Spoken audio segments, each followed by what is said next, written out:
This is a very uniquely American issue. And again, goes to show that incrementalism is not going to win the day.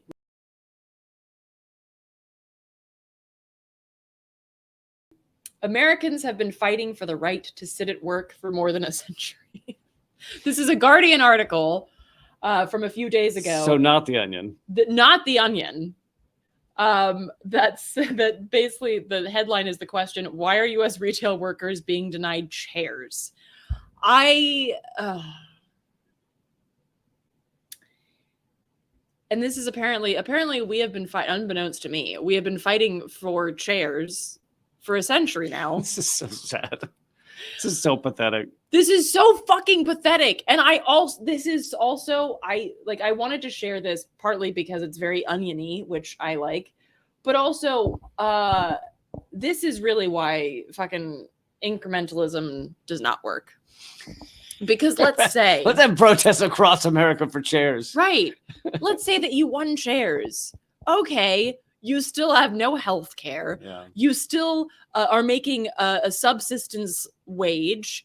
You still have, your life is still awful around said chair. And so this, and I'm not literally folding chairs that say not for employee use.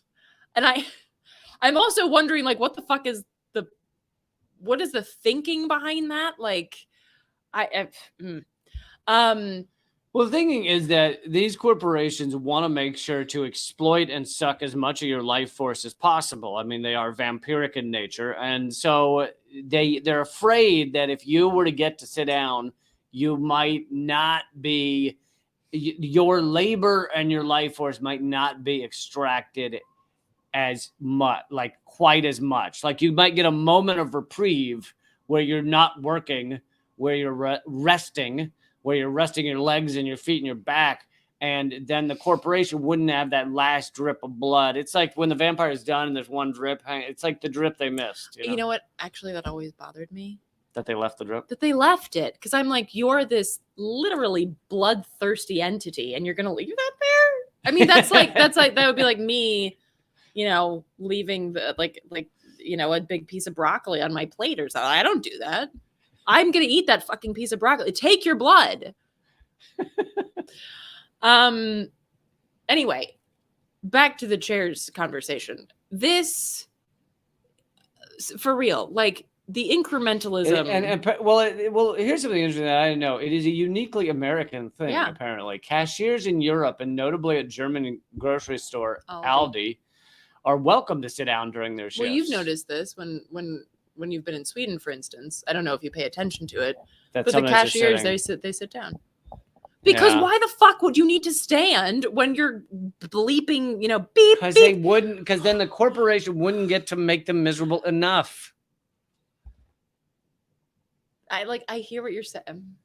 Anyway, the point. This is a very uniquely American issue, and again, goes to show that incrementalism is not gonna win the day.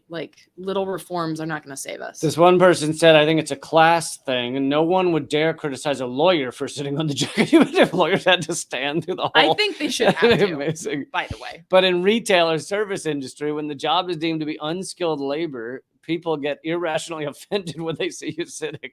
God, that's so true. Yeah, we expect, just you worked as a server. Can you imagine if your boss saw you sitting down for? Well, so there's a little bit of difference with serving if there's people at the restaurant, because if you're doing the job appropriately, you do have to always be moving. I mean, even if there'd been a chair, I couldn't have sat. Fair. So how about a bartender? Because bartenders always have to stand, but it's I wouldn't give a shit if somebody's shaking a martini while having a seat on a stool. Well, why the fuck does that matter? And also, a lot of bartenders, they at certain bars, like happy hour and stuff, they try and get people in, but they're often very slow during certain hours. Right. And so it's why can't a bartender be seated when they aren't serving anyone? My brother was a bartender for a while, and he had serious foot problems by the time he stopped being a bartender, because it was he was just constantly fucking standing. It's fucking hard.